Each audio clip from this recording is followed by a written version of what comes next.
Sakderenge nglajengaken mirsani video sakjangkepipun, kula aturi kapurih nutul tombol subscribe supados boten ketinggalan video salajengipun. Kagem kemanfaatan video menika, monggo dipun like, komen, lan ugi share. Mugi panjenengan sedaya pinaringan seger waras, bejo donya bejo akhirat, rahayu rahayu rahayu sagung dumadi. Rahayu sagung dumadi. Atur sembah nuwun buat teman-teman semuanya. Jangan lupa kita ngopi.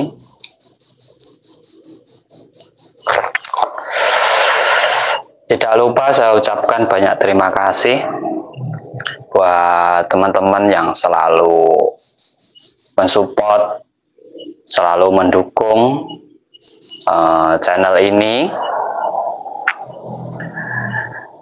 Semoga teman-teman semuanya selalu diberi keberkahan, kelimpahan, kesehatan, panjang umur, lapang rezekinya, dan selalu dapat kemakmuran dan kemuliaan dari alam semesta. Rasa hormat saya kepada sesepuh, bini sepuh semuanya, guru-guru yang ada di luar sana, yang selalu berbagi pencerahan, selalu berbagi pitutur, wejangan kepada kita semuanya,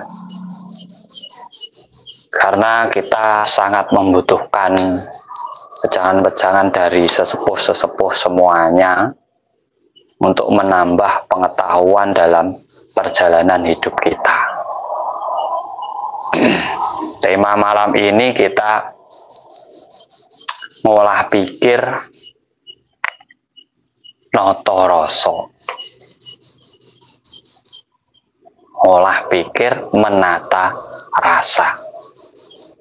Karena untuk menata rasa yang ada dalam diri kita, kita harus menggunakan pola pikir yang benar. Tanpa pola pikir yang benar, kita tidak akan pernah bisa menguasai rasa yang ada dalam diri kita. Contoh, iri, dengki, benci, dendam, marah yang berlebihan, itu akan dimiliki oleh orang-orang yang tidak mempunyai pola pikir yang bagus. Merasa ingin disanjung, merasa paling terhormat, merasa paling kaya, merasa paling sempurna. Ini yang akan terjadi apabila orang-orang tersebut memiliki pola pikir yang kurang benar. Nah, ngolah pikir ini jarang pelajaran yang mengarahkan ke ngolah pikir. Kebanyakan olah rasa. Padahal olah rasa tanpa dibarengi oleh olah pikir yang benar, itu juga akan susah. Karena kalau hanya ngolah rasa saja, kebanyakan larinya akan hanya pintar merasa, pintar rumongso, ning ora bisa ngrumangsani, tapi tidak bisa merasakan perasaan yang lainnya. Karena dia merasa, akhirnya merasa takut, merasa nanti salah, takut dosa, takut ini, akhirnya sibuk ke sana kemari, mencari Tuhan. Sebenarnya Tuhan itu tidak perlu dicari-cari, ya Tuhan dicari. Kalau kita sibuk mencari Tuhan, itu menandakan bahwa kita itu sebenarnya belum paham tentang Tuhan itu sendiri. Ya kalau belum paham kok percaya.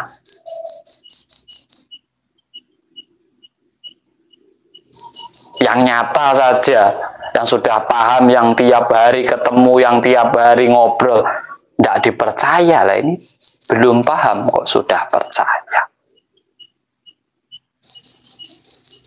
Nah ini yang banyak terjadi. Makanya banyak yang sibuk mencari Tuhan, sibuk mendekatkan diri dengan Tuhan, sibuk mendekatkan diri dengan alam semesta, sibuk mencari diri yang sejati, sibuk mengenali dirinya. Ini menandakan orang-orang yang lupa diri,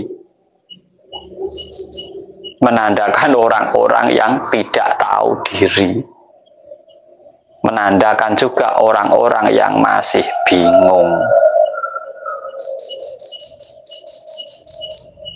Orang bingung itu nggak mungkin ketemu. Namanya orang bingung kok ketemu, kan gitu. Terima kasih untuk semuanya yang sudah hadir. Sehat, sukses, lancar selalu. Dibantu like-nya, subscribe-nya yang belum subscribe, tekan tombol loncengnya biar tidak ketinggalan, dan di-share kalau berkenan. Dan semoga bisa menjadi kebaikan untuk kita bersama. Kenapa Tuhan tidak perlu dicari-cari? Ya kalau kita sadar diri, kita bisa bernafas, kita bisa bergerak, kita bisa berbicara, kita bisa hidup. Kalau tidak karena Tuhan, apakah kita bisa? Kan enggak. Kita hidup karena ada yang maha menghidupi.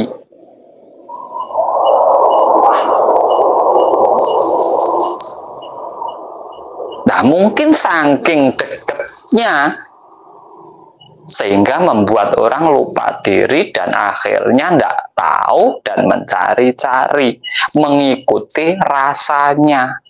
Karena dia merasa masih jauh dengan Tuhannya. Karena dia merasa dirinya penuh dosa. Karena dia merasa melanggar ini itu. Nah, itulah yang membuat orang jadi kebingungan.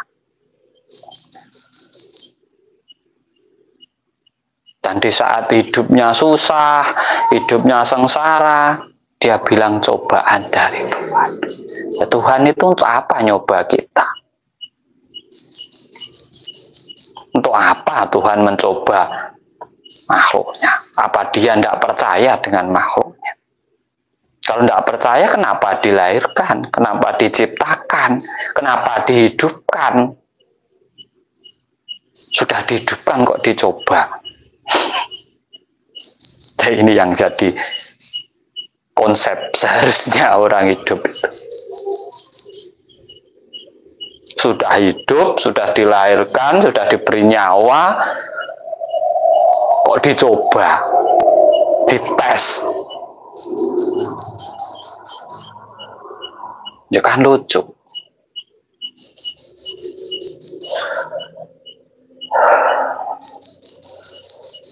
Ya karena kita itu sebenarnya belum bisa menata rasa yang ada dalam diri kita. Makanya ada pelajaran olah rasa. Itu karena apa? Karena manusia itu hidup mayoritas terbeban oleh rasanya. Lupa kembali ke pola pikirnya. Padahal alat utama orang hidup itu adalah pola pikir. Itu manusia. Kalau hewan tidak bisa mikir. Alat utamanya rasa. Apapun yang ada di hadapannya dimakan. Asal kenyang. kalau manusia dikasih kangkung ya dipikir dulu biar dimakan enak, di sayur kah atau di apa. Dikasih air putih ya pikir dulu, dibuat kopi, teh. Nah, itu manusia yang membedakan kita dengan yang lainnya. Nah, kalau kita manusia hanya mengunggulkan rasa saja, ya sama saja kita dengan hewan.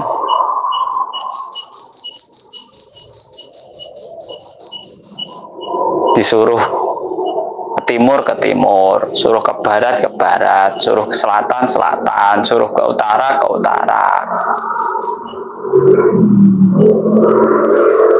Yang di depan jalan semua, yang di depan berhenti semua. Sama saja dengan hewan, ngikuti yang giring. Yang mengarahkan kemana, hewan itu ngikut aja. Nah, itu menandakan kalau kita kurang mengolah pikir dan rasa kita. Setiap manusia yang diciptakan, dilahirkan, dihidupkan, itu memiliki perjalanan hidup masing-masing. Memiliki tugas masing-masing. Memiliki kewajiban masing-masing dalam hidupnya. Yang dia harus pertanggungjawabkan kepada siapa? Kepada dirinya sendiri.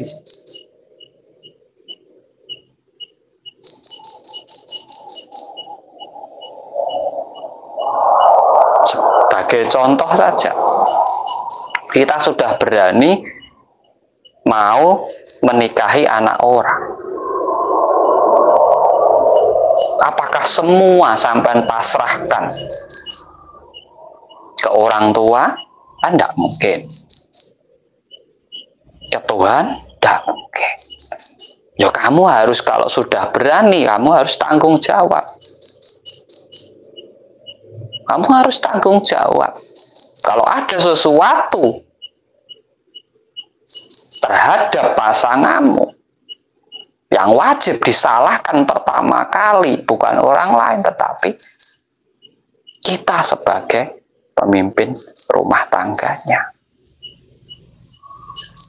Apabila ada masalah apapun dalam hidup kita,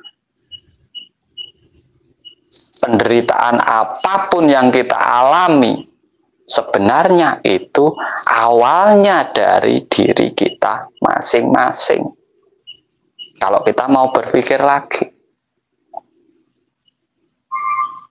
orang awalnya tidak punya hutang jadi punya hutang, itu bukan cobaan, itu karena ulahnya sendiri.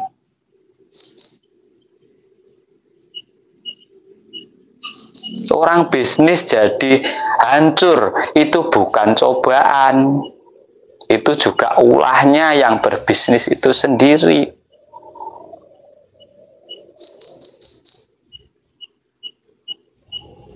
Terkadang kita itu melimpahkan kesalahan kita sendiri dengan embel-embel ketuhanan.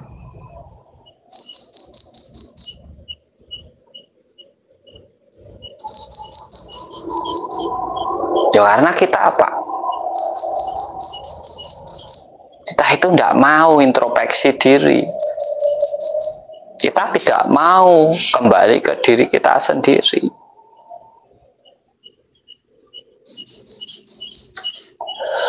Susah kalau orang seperti itu, susah. Ke sana kemari sibuk mencari Tuhan. Ya kalau memang cara ketemu Tuhan satu-satunya adalah dengan mati, dengan meninggal, lah kenapa harus sedih saat meninggal? Kenapa harus berat meninggalkan dunia? Kenapa kamu tidak dengan senyum bahagia saat kamu menghadapi kematianmu? Kenapa harus ditangisi? Kenapa harus menangis? Ya, kamu harusnya bahagia, kamu sudah jumpa jalan, mau ketemu dengan Tuhanmu. Kan harusnya seperti itu. Seharusnya kalau memang jalan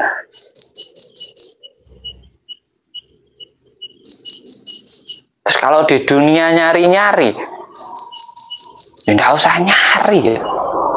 Cepet-cepet mati aja biar cepet ketemu kan. Yo karena masih bingung dengan konsep ketuhanannya. Tan kena kinoyo ngopo, tidak bisa diwujudkan dalam bentuk apapun yang namanya Tuhan.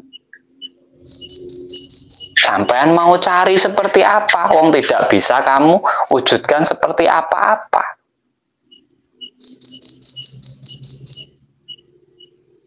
Walaupun kamu tahu namanya, tetapi wujudnya itu tidak bisa kamu wujudkan seperti apa.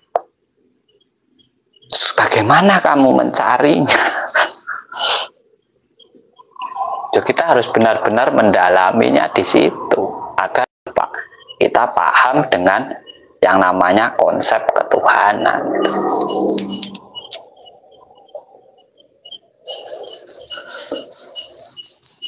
Ya kalau kita hanya bingung nyari sana sini ya nggak ketemu. Harus mendekatkan diri loh, memang jauh. Terus tandanya dekat seperti apa? Tandanya jauh kayak apa? Kalau orang jauh dari Tuhannya, saya jamin 1.000.000% mati. Karena tidak akan hidup. Contoh orang, setiap makhluk itu dekat dengan Tuhannya, bukti nyatanya, realnya adalah hidup. Real itu. Karena kita hidup. Makhluk apapun kalau hidup, karena ada yang maha menghidupi. Kalau tidak ada, tidak akan hidup. Itu bukti kalau kita sangat dekat dengan Tuhan kita. Kalau Tuhan benci, kalau Tuhan menjauh, berarti kita kembali ke tanah.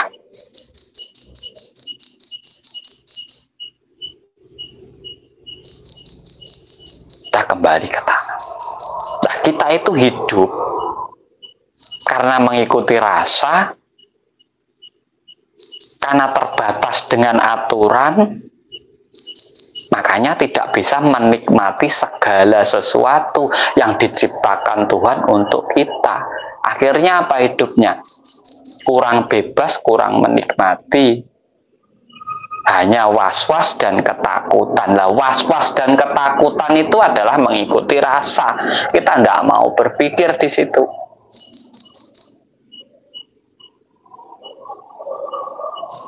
Kesana kemari bahas tentang ketuhanan. Nah, Tuhan kok dibahas?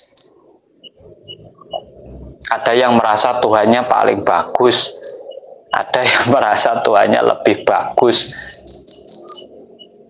Ya kalau Tuhan itu satu kan, dan menciptakan seluruh alam semesta, ya tidak usah dibahas. Berarti namanya siapapun, orangnya satu.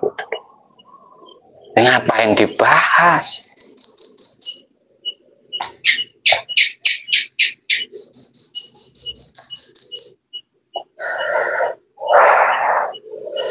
Contoh lah Kang Tro, ada yang manggil saya Gus, Agus.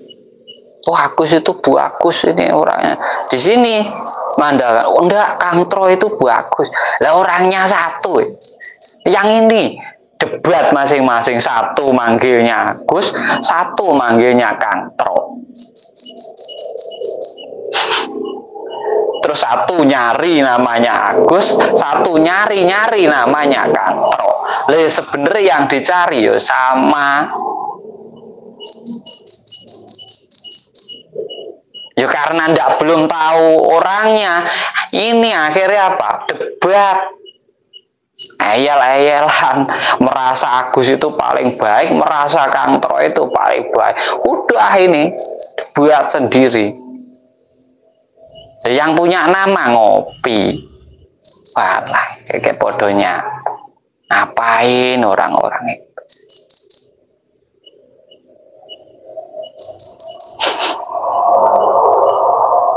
yang punya nama senyum-senyum sambil ngopi.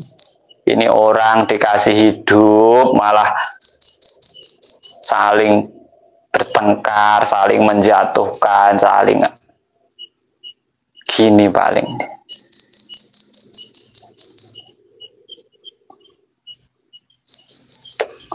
Susah sedikit cobaan, seneng sedikit lupa. Lah ikulah manusia.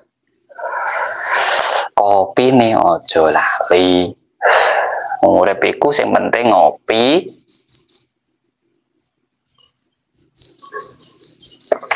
Ngolah pikir ben iso ngrasa.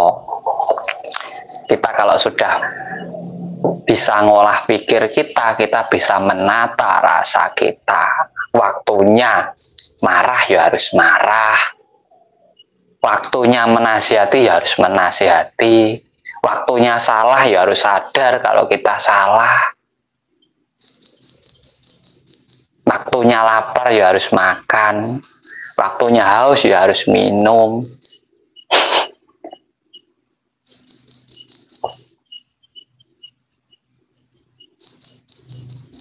Dan di saat kita mampu memakai salah satu azimat, jimat yang diberikan oleh langsung Tuhan semesta alam kepada manusia yang tidak dimiliki oleh makhluk yang lainnya, yaitu adalah akal pikir kita.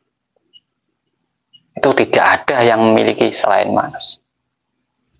Kalau kita tidak mau gunakan itu, kita itu menyia-nyiakan anugerah dari Tuhan itu sendiri.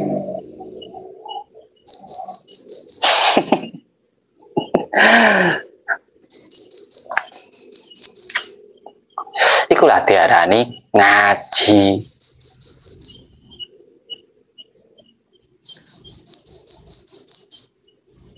Ben supaya bisa ngajeni. Ngaji itu mengkaji diri. Efeknya ya harus ke tingkah laku kita, kesadaran diri kita. Di saat kita mau menerima semua apapun yang ada di alam semesta ini, menghargai, saling melengkapi, di situ kajian kita mencapai puncaknya. Tidak lagi saling menyalahkan, tidak lagi ada yang merasa paling tinggi, paling rendah. Oh, kalau terahnya ini, kalau keturunannya ini tinggi. Tidak ada, sama-sama manusianya. Di hadapan Tuhan seluruh manusia itu sama. Yang membedakan adalah tingkat keyakinan dirinya, keimanannya. Kalau manusianya sama, mau keturunannya siapa ya sama.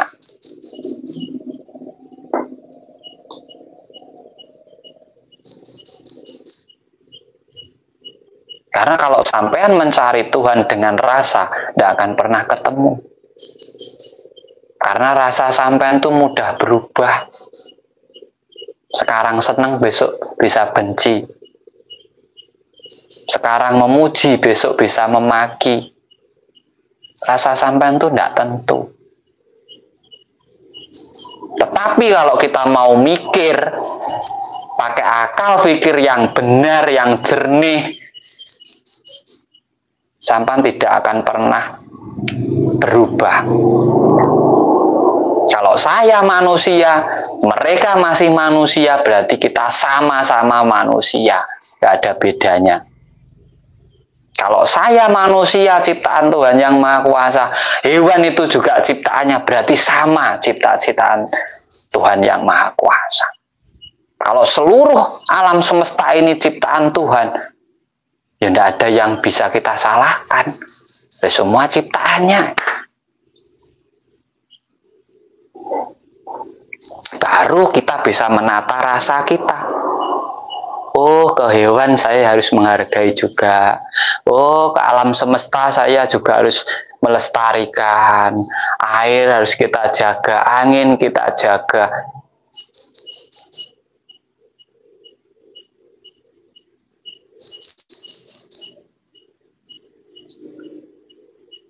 Sehina-hinanya orang, sehina-hinanya manusia, dia tetap ciptaan Tuhan. Dan yang memberi hidup dia adalah Tuhan. Itu bukti kalau Tuhan tidak benci dengan orang hina itu. Karena apa? Masih hidup. Loh, kok hina, Kang? Karena dia tugasnya seperti itu. Kalau sampai jadi orang baik, bersyukur.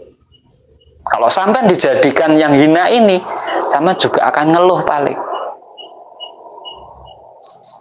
Karena memiliki konsep hidup masing-masing, memiliki perjalanan hidup masing-masing, tidak bisa sama.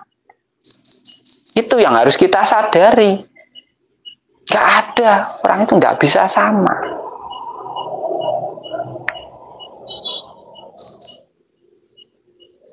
Semua orang harus keyakinannya ini, tidak bisa. Kalau Tuhan mau, tinggal gini, semua keyakinan sama.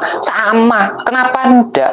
Ya karena biar ada perbedaan. Dari itulah munculnya sebuah keindahan, keharmonisan, kasih sayang, saling hormat menghormati. Perbedaan itu memang sengaja diciptakan Tuhan, bukan enggak, itu sengaja. Yuk kita harus menghargai gitu. Jangan merasa benar sendiri karena kamu baru merasa, berarti kamu belum benar. Kalau baru merasa itu jangan sok benar karena baru merasa. Berarti belum. Kalau orang benar itu enggak merasa. Tidak akan ngomong, saya benar, tidak ada. Justru orang benar itu diem. Kalau masih ngomong, ini yang benar, berarti baru merasa benar. Timbulnya kesombongan, belum bisa menata rasanya.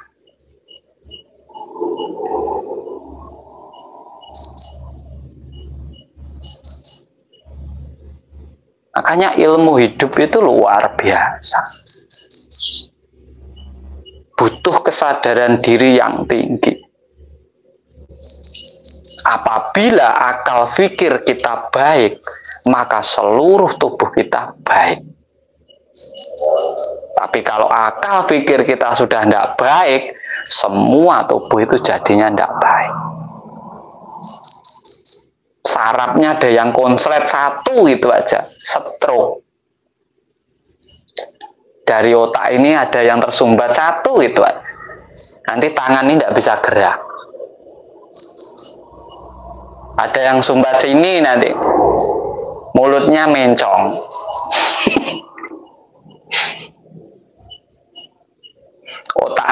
Otaknya senewen sedikit aja, tertawa sendiri di jalan, tidak punya rasa malu itu. Rasanya hilang, karena Pak pikirannya sengklek. Nah, kalau rasa di atas segalanya, coba. Asalnya rasa itu dari pikiran. Makanya kalau pikirannya misle sedikit ini, sedeng sedikit ini, tidak punya rasa malu, rasanya hilang. Telanjang di jalan, senyum-senyum sendiri. Karena otaknya nggak jelas gitu. Makanya budayakan berpikir agar kamu tahu bagaimana kamu menjalankan hidupmu. Jangan asal ikut-ikutan. Wah, ini loh yang baik semua sana. Baru merasa baik. Karena merasa baik nanti menyalahkan yang lainnya. Oh, ini tidak benar. Oh, itu sesat. Oh, ini bla bla bla bla bla. Merasa benar, padahal ya belum tentu benar.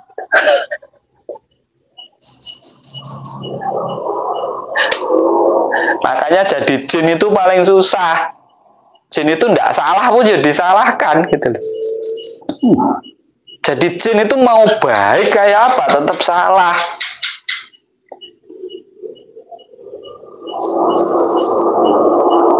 Merkosa orang katanya dipengaruhi jin.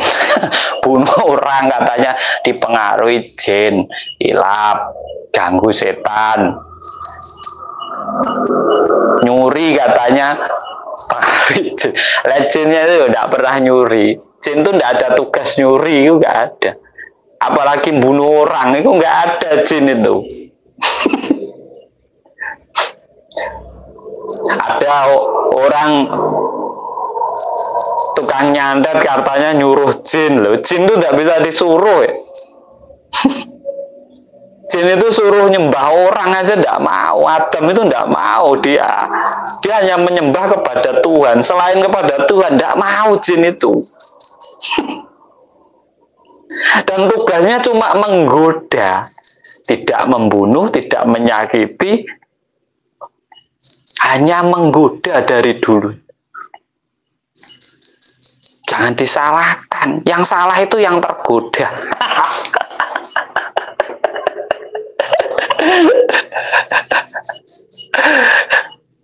Jangan dikit-dikit nyalain. Dan manusia itu malah justru lebih dari jin. Yang goda mau, bunuh mau, nyuri mau. Bukan hanya goda, kadang yo bawa nginep.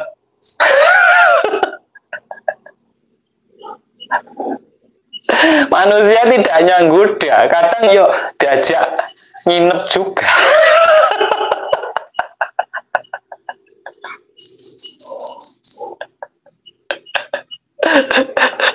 Loh, itu sebenarnya salah kita sendiri. Karena kita mengikuti hawa nafsu kita sendiri, kita mengikuti rasa kita sendiri, kita tidak mau mikir panjang sebelum melakukan sesuatu. Akhirnya kita hanya mengkambing hitamkan yang namanya jin, setan. Kambing hitamkan. Padahal itu salah-salahnya sendiri. Bunuh orang khilaf katanya. Kerasukan jin. Loh, sebelum bunuh mbok mikir dulu. Kalau bunuh itu nanti di penjara. Bunuh itu, hilangi nyawa itu bukan tugas kita. Ya itulah namanya hidup kita. Terkadang kita nyari-nyari Tuhan, dan Tuhan sendiri sebenarnya sangat dekat dengan kita, tapi kita tidak.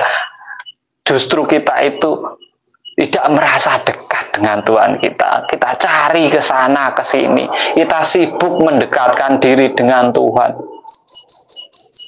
Kita itu kayak orang tidak tahu diri. Kita hidup dari siapa? Yang menghidupkan kita itu siapa? Kok kita sewibuk sana sini. Jangan-jangan hanya takut nanti disiksa gitu aja. Jangan-jangan.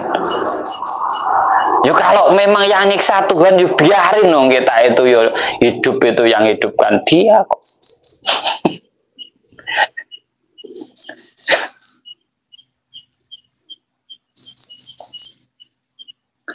Makanya kita sadar diri itu di situ. Saya munculkan keilmuan meditasi, keilmuan pernapasan, agar kita itu bisa kembali ke kesadaran diri kita. Kita mengenali hidup kita mengenali diri kita. Kita harus mengenali diri kita. Dari mana asal kita? Manusia itu tercipta dari apa? Oh, 4 unsur alam. Air, tanah, api, angin. Angin kita bisa hidup. Api kita punya rasa. Tanah kita punya tubuh, punya raga. Air kita punya darah, punya saraf. Terus kalau mati kembali kemana? Yuk, yang air kembali ke air, yang tanah kembali ke tanah. Nah, angin dan api ini menjadi cerita. Makanya kalau cerita ngalor ngidul, angin lewat katanya. Nah, kita hidup harusnya membuat cerita yang bagus, membuat sejarah yang bagus, agar kita di saat yang tanah kembali ke tanah, yang air kembali ke air, angin dan api kita itu memberi cerita yang luar biasa ke anak cucu kita. Kita punya sejarah. Sehingga jiwa-jiwa kita itu akan lahir kembali ke anak cucu kita. Karena apa? Karena selalu mengenang sejarah-sejarah kita.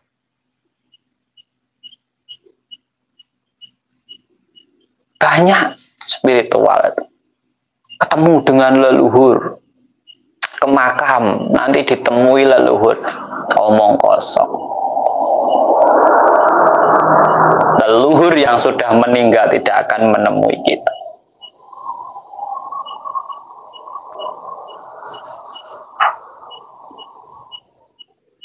Tidak akan pernah. Tetapi di saat ajaran leluhurmu, kamu bangun lagi dalam dirimu, kamu hidupkan lagi dalam ragamu, maka dia akan lahir dalam ragamu juga.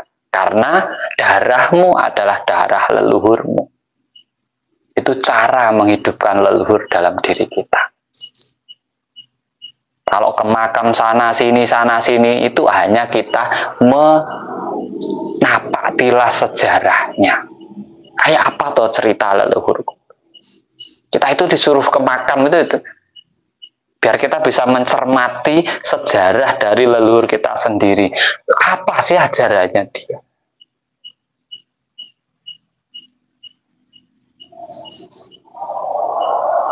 Kalau leluhur kita dulu orang besar, leluhur kita dulu makmur, leluhur kita dulu tidak kekurangan apa-apa, bahkan bisa membuat sejarah, kelasnya bukan kelas negara, dunia. Kenapa kita tidak ada yang bisa zaman sekarang? Leluhur kita bisa bikin Prambanan, bisa bikin Borobudur. Lah kita bikin apa?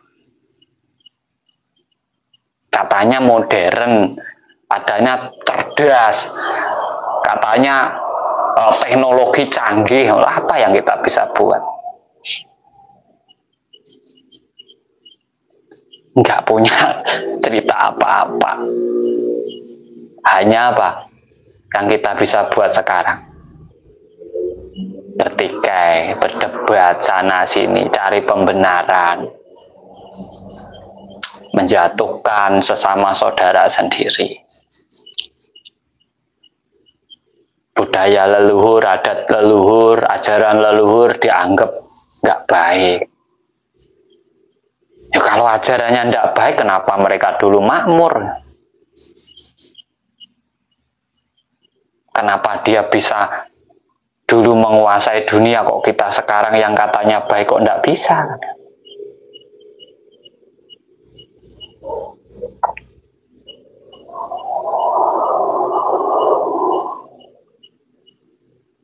Kita ini hanya cucunya atau anak? Ya itulah yang terkadang kita itu harus berpikir itu. Sibuk mencari Tuhan, lupa dengan tujuan hidup sendiri.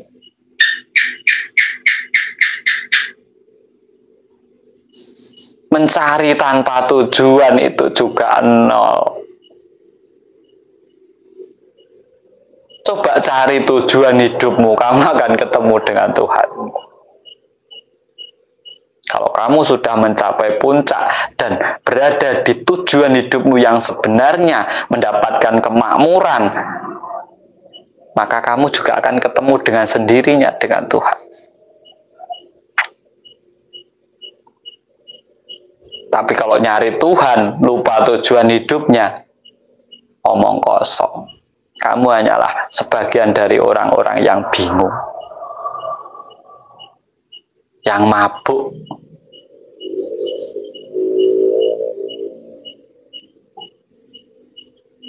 Orang mabuk itu ngonyeng sana sini, nyari sana sini, tapi tidak punya tujuan.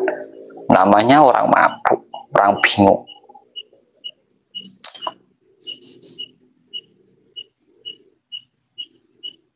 Karena apa? Tuhan menghidupkan kita, memberi kepercayaan kepada kita untuk hidup.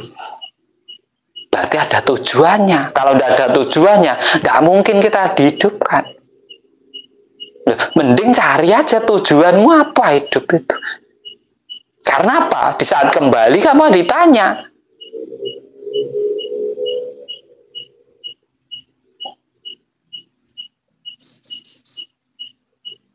Kalau kurang paham dengan tujuan hidupmu, tanya ke orang tuamu. Pak, Bu, dulu saya sampai melahirkan itu untuk apa toh? Nggak ada yang tujuannya jelek. Semua tujuannya berguna untuk orang lain.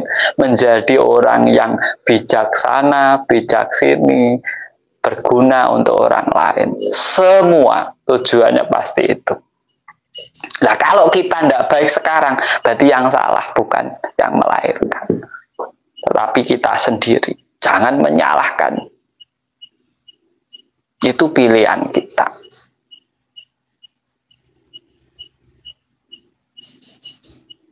Hidup kita susah, kita menderita, itu karena kita.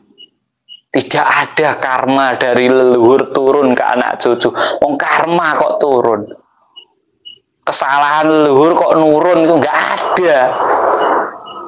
Kalau ada orang di penjara 20 tahun, 5 tahun meninggal, dia harus digantikan anaknya. Nggak ada.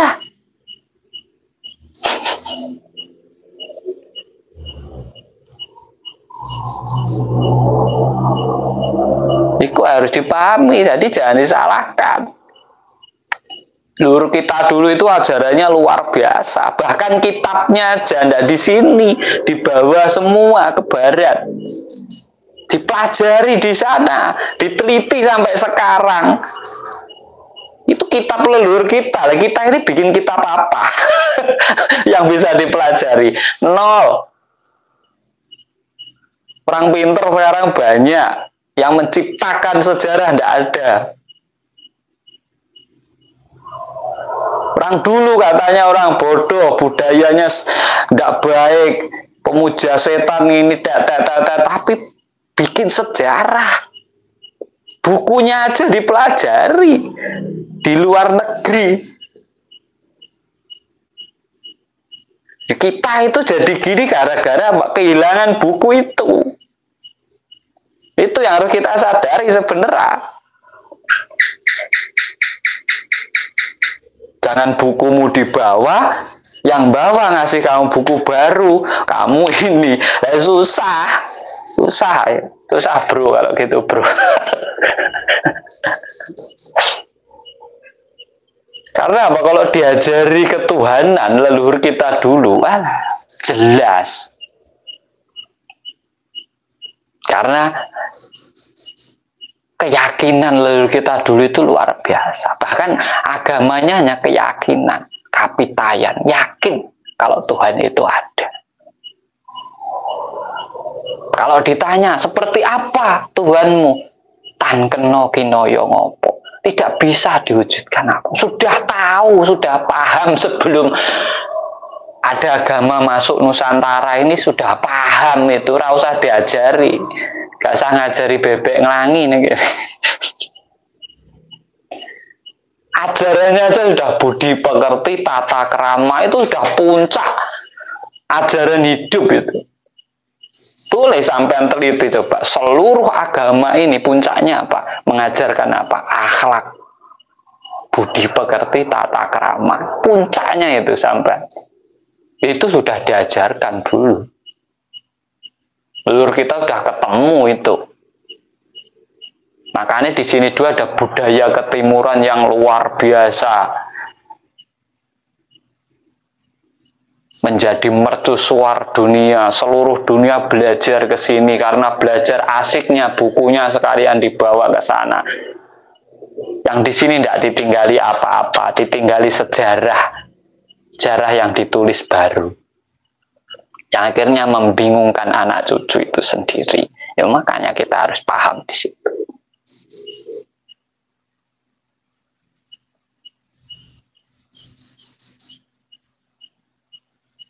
Inilah keadaan kita sekarang. Keadaan kita sekarang itu memprihatinkan. Ibarat kalau leluhur itu bisa melihat beneran ke anak cucunya sekarang, itu paling nangis. Apalagi zaman era Majapahit ke sana, kalau melihat yang sekarang ini, malah nangis dia. Nggak percaya dia kalau itu anak cucunya paling. Kok seperti ini gitu. Kok mudah banget gitu loh, sana sini ini ikut-ikutan sini, ini ikut-ikutan sini. Jutaan orang ikut satu orang, kayak jutaannya ini tidak punya pendirian masing-masing gitu, tidak punya prinsip masing-masing gitu loh. Kok harus ikut-ikutan? Kita itu hidup, kita itu punya pola pikir, kita itu punya akal pikir, nggak perlu ikut orang lain. Apabila kita melihat orang lain, jadikan pelajaran untuk diri kita. Kalau dia salah, berarti kamu jangan melakukan, itu salah. Kalau menurutmu salah. Kalau menurutmu benar, itu juga pelajaran. Oh, berarti saya melakukan itu cukup. Nggak perlu ngikut orangnya. Ngapain sampai ngikut orangnya? Ikut sana sini, anak istrimu keleleran. Percuma. Spiritual ke sana kemari berjualan keliling Pulau Jawa, keliling Indonesia, tapi anak istrimu kelaparan. Kamu bukan spiritual. Kamu itu hanya orang yang nggak tahu diri kalau bagi saya.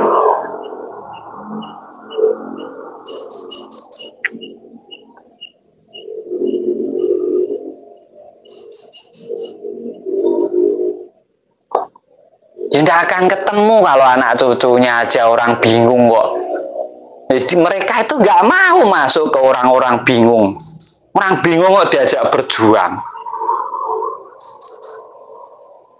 Nggak punya pendirian semua kok. Suruh ngumpul-ngumpul. Timur-timur, barat-barat. Ikut satu orang. Terus merendahkan dirinya sendiri. Malu mereka mau masuk aja malu. Coba kalau punya pendirian. Saya anak cucu Nusantara, yo ini ajaran saya, ini budaya saya, ini bahasa saya, ini wilayah saya, ini rumah saya, ya harus saya pertahankan, harus saya perjuangkan. Nah, yes. Masuk.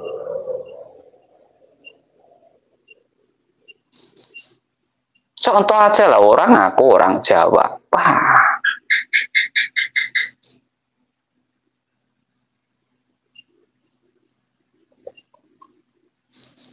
Aku orang Jawa. Bahasanya mana ini orang? Pakai budaya Jawa. Kok cara penyampaiannya bahasanya kok enggak bahasa Jawa? Ini Jawa atau bukan? Kayak orang lupa rumahnya, lupa diri, lupa bahasanya sendiri. Wong Tuhan itu tahu kok berbagai macam bahasa di dunia ini. Kamu tidak perlu pakai bahasa orang lain untuk berdoa. Pakailah bahasamu sendiri. Karena apa? Kamu paham dengan apa yang kamu minta. Kalau pakai bahasa orang lain, paling kamu itu hafal, tapi tidak paham. Makanya susah kabulnya. Karena apa? Kamu hanya hafal, tapi tidak paham. Tapi kalau pakai bahasamu sendiri, kamu paham. Kalau tidak punya beras, mintanya beras. Tidak punya beras, minta selamat. Ya udah, kamu diberi selamat, berasnya tetap tidak punya, ya tetap kelaparan.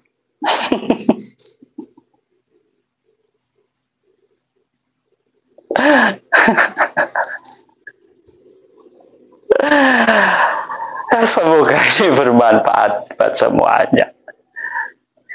Kita tidak perlu mencari-cari Tuhan. Kita tidak perlu mendekatkan diri dengan Tuhan. Karena Tuhan selalu bersama kita. Bukti real kita hidup. Kita bisa gerak, kita bisa ngomong, kita bisa makan, kita bisa bernafas. Ini adalah bukti real kalau Tuhan bersama kita. Kalau Tuhan sampai menjauh dari diri kita, maka kita akan kembali ke tanah. Semoga bermanfaat buat panjenengan.